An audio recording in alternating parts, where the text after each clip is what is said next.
એટલે ભાજપે સ્ટ્રેટેજી બદલી. અત્યાર સુધી સભામાં માત્ર ભાજપના માણસો આવતા હતા ડિસ્ટર્બ કરવા.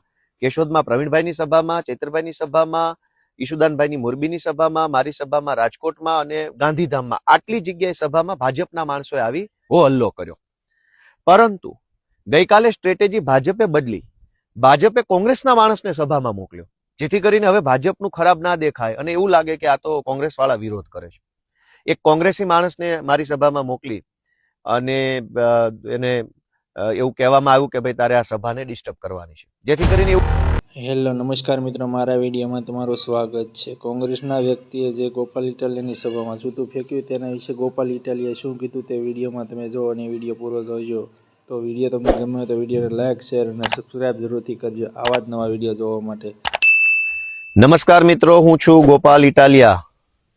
વિસાવદર વિધાનસભાની ચૂંટણીમાં વિસાવદરના ક્રાંતિકારી ખેડૂતોએ, આગેવાનોએ, પશુપાલકોએ, મજૂરોએ ભાજપ અને કોંગ્રેસના ગઠબંધનને જે ભૂંડી રીતે જાકારો આપ્યો છે એ જોઈને ભાજપ અને કોંગ્રેસ બંને પાર્ટી રઘવાઈ થઈ છે.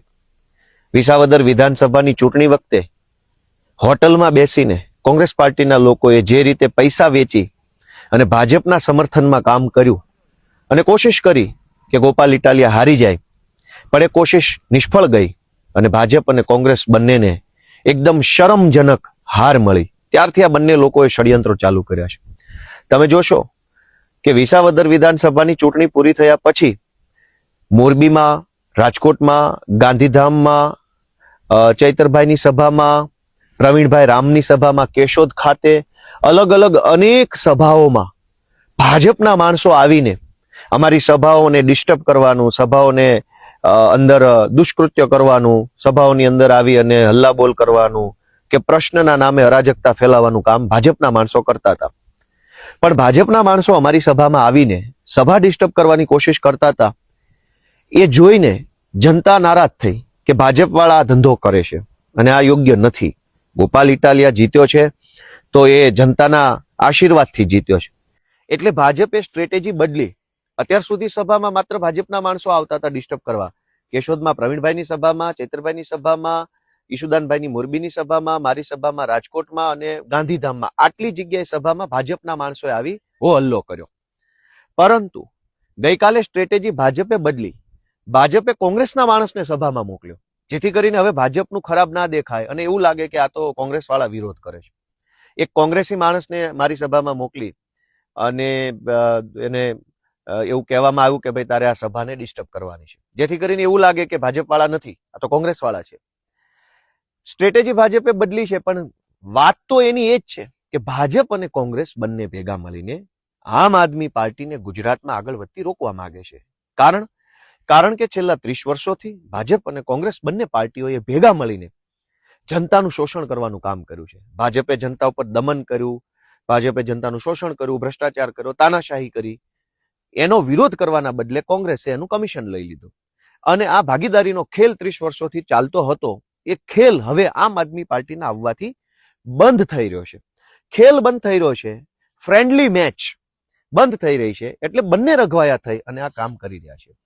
ગઈકાલે કોંગ્રેસના માણસે મારા ઉપર જૂતું ફેંક્યું. મને કઈ વાંધો નથી, મેં તો કાલે જ કીધું કે હું માફ કરું છું. એ માણસ સાથો બન્યો છે, એને ક્યારેક અંદાજ આવશે, અહેસાસ આવશે કે એને ખોટું કામ કર્યું છે.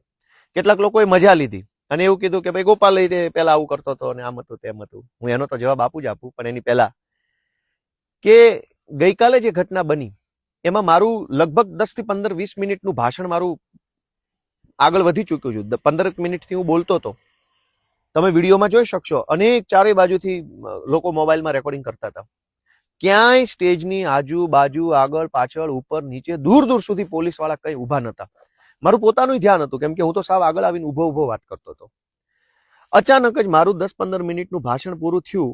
એના પછી અચાનક જ 2 કોન્સ્ટેબલો આવ્યા, ચાલતા ચાલતા સ્ટેજની જમણી બાજુ એકદમ મારી નજીકમાં ઉભા રહી ગયા. બીજા 2 કોન્સ્ટેબલ ડાબી બાજુ આવીને ઉભા રહી ગયા.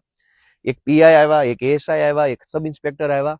એમ મળીને કુલ 8-10 પોલીસ વાળા આવીને અચાનક સ્ટેજની આજુબાજુ ગોઠવાવા લાગ્યા. જનતા અને હું તો ભાષણ કરતા કરતા જોઈ રહ્યો હતો કે અચાનક કેમ એટલા બધા પોલીસ વાળા આવ્યા, અને જનતા પણ જોઈ રહી હતી કે અચાનક એટલા બધા પોલીસ આવીને ગોઠવાવા કેમ લાગ્યા.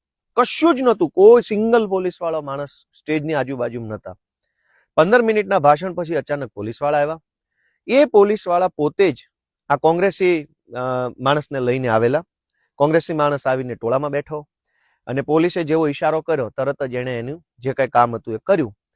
પોલીસ એકચ્યુઅલમાં ખરેખર એને એસ્કોર્ટ કરવા આવી હતી, કેમ કે પોલીસને અને પેલા કોંગ્રેસી બંનેને ખબર હતી કે જૂતું ફેંકશે અને કદાચ પબ્લિક ઉશ્કેરાઈ જાય અથવા પબ્લિક ટોળું થઈ જાય ને કઈ જપાજપી થાય તો પોલીસ વાળા એડવાન્સમાં જૂતાની ઘટના બનતા પહેલા એડવાન્સમાં આવી અને પેલા માણસને પ્રોટેક્શન આપવા માટે અને પબ્લિક ટોળામાં ઘેરી ન લે એટલે એને એસ્કોર્ટ કરીને લઈ જવા માટે પેલા પોલીસ ગોઠવાઈ ગઈ, પછી પેલો માણસ, પછી જૂતું, પછી ફટાફટ પોલીસ આવીને પેલાને પકડીને લઈ જવાની કોશિશ કરે છે.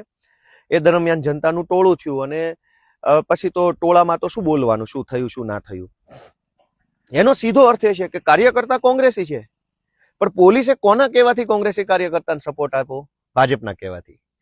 ભાઈ પોલીસ તો દારૂની, ડ્રગ્સની, જુગારની, બળાત્કારની એફઆઈઆર લખવા તૈયાર નથી, તો આ કોંગ્રેસી માણસને બચાવવા માટે કેવી રીતે આવી ગયા? તો સાફ છે ગઈકાલની ઘટના પરથી કે કોંગ્રેસ અને ભાજપ બંને ભેગા મળી અને જામનગરની અંદર મારી ઉપર હુમલો કરવાની કોશિશ કરીને એમાં પોલીસે પેલા માણસને પ્રોટેક્શન આપ્યું. અત્યારે જ્યારે હું આ બોલી રહ્યો છું ત્યારે મારી ઘડિયાળમાં 12:37 થયા છે. આજે 6મી તારીખના 12:37. હજુ સુધી એ માણસ ઉપર કોઈ પોલીસ કાર્યવાહી નથી થઈ. હું તો એફઆઈઆર કરવાનો નથી, મેં તો એને માફ કરી દીધો છે કે એ હાથો બન્યો છે અને એની ભૂલનો અહેસાસ થશે, ઈશ્વર એના પરિવારને ખુશ રાખે એવી પ્રાર્થના કરી અને મેં છોડી દીધું છે. પણ સામાન્ય સંજોગોમાં આવું કંઈ પણ બને તો પોલીસ જાતે ફરિયાદી બનીને એફઆઈઆર પણ કરતી હોય છે, 151 કરતી હોય છે, 2-4 દિવસ જેલમાં રાખતી હોય છે. આ કિસ્સામાં આટલી બધી મહેરબાની કેમ?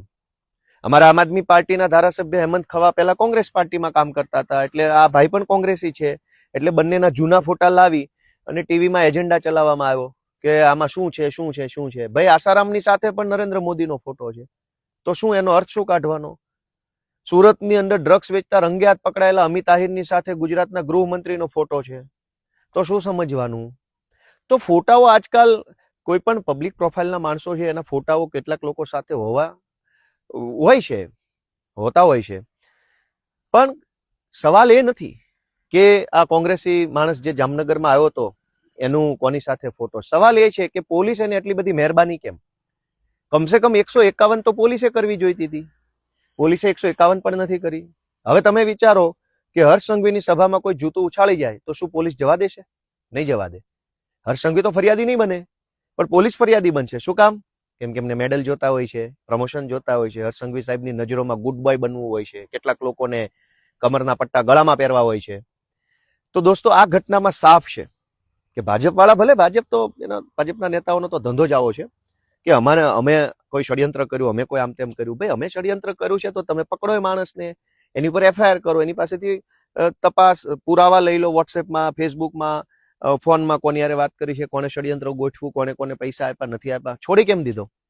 અત્યારે પોલીસે એની ઉપર કોઈ કાર્યવાહી નથી કરી. એનો અર્થ એ કે પોલીસે એને સપોર્ટ આપ્યો છે પૂરેપૂરો ગોપાલ ઇટાલિયા પર જૂતું ફેંકવા માટે. હવે બીજો મુદ્દો એ છે કે ભાજપ અને કોંગ્રેસને આવા કૃત્યો કરવા માટે સમય મળી રહેશે, માણસો મળી રહેશે, પણ સામાન્ય જનતાનું કામ કરવા માટે એની પાસે સમય નથી.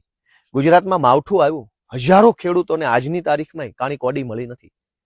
કેટલાક લોકોને થોડા ઘણા પૈસા કદાચ મળ્યા હશે એવું માની લઈએ, પણ હજારો ખેડૂતોએ ફોર્મ ભર્યા છે, કોઈના ખાતામાં પાવલી આવતી નથી. સતત પબ્લિક લાઈનમાં ઊભી છે, ખાતર માટેની લાઈન, માવઠાના ફોર્મ ભરવાની લાઈન, ટેકાના ભાવે મગફળી કે ચણા કે સોયાબીન વેચવાની લાઈન. પબ્લિક તો લાઈનમાં ઊભી છે, ખેડૂતો લાઈનમાં ઊભા છે.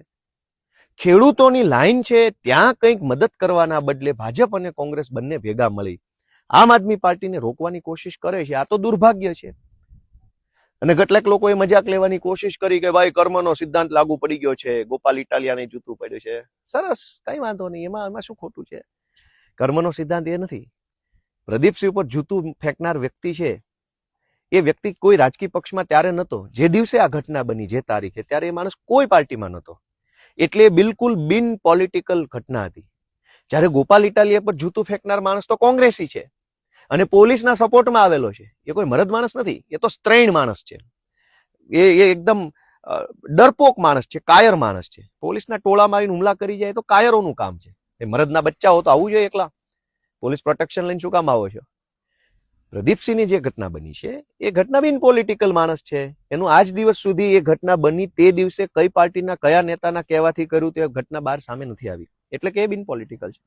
ગોપાલ ઇટાલિયા ઉપર જૂતું ફેંકનાર માણસ છે એ તો રાજકીય છે, કોંગ્રેસી છે, પહેલી વાત. બીજી વસ્તુ કે પ્રદીપસિંહ ઉપર જૂતું ફેંકનાર વ્યક્તિ જે છે એનો વાંધો ભ્રષ્ટાચાર સામે, તાનાશાહી સામે, એનો વાંધો સરકારની શોષણભરી નીતિઓ સામે હતો. અને એ વખતે એ વ્યક્તિએ કીધું કે ભાઈ મારો વાંધો આ વાતને લઈને છે, વ્યક્તિ સાથે નથી, પણ એ વાતનો વાંધો નોંધાવવા માટેની કોઈ ઘટના છે. ગોપાલ ઇટાલિયા પર જૂતું ફેંકનાર વ્યક્તિ તો કાયર છે, સ્ત્રૈણ માણસ છે, સ્ત્રૈણ, પુરુષ નહીં, સ્ત્રી નહીં, મિક્સમાં જે સ્ત્રૈણ ટાઈપનો માણસ હોય ને, કાયર માણસ, કે જે બતાવે એવું કે બહુ મોટો ભડવીર છે, પણ હકીકતમાં તો એ એકદમ કહેવાય ને કે ડરપોક માણસ હોય છે, નાકારા માણસ, એકદમ કહેવાય ને કે કાયર માણસ હોય. કાયર માણસોના કામ છે આ. તમે તમારી અંદર શક્તિઓ હોય તો તમે શક્તિનો ઉપયોગ સત્તા સામે બાંધવામાં કરો. અમારા ઉપર જૂતા ફેંકવાથી ગુજરાતની જનતાનો શું ફાયદો? ખુલ્લેઆમ ડ્રગ્સ વેચાય છે, કરોડો બાળકોનું જીવન બરબાદ થાય છે. જાઓ મારો ગૃહમંત્રીને જૂતો.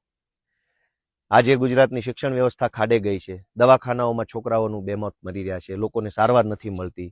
મા કાર્ડ, ફલાણા કાર્ડ, ઢેકણા કાર્ડના નામે પ્રાઇવેટ દવાખાનાઓની અંદર બોગસ ઓપરેશનો કરીને પૈસા પડાવી લેવામાં આવે છે. ખ્યાતિ કાંડ થયો, જામનગરની હોસ્પિટલનો કાંડ થયો, અનેક લોકોને દવાખાનામાં, પ્રાઇવેટ દવાખાનામાં શોષણ થઈ રહ્યું છે, શાળાઓમાં લૂંટફાટ ચાલે. તમારામાં હિંમત હોય, તાકાત હોય તો જાઓ મારો સરકારને 4 જૂતા.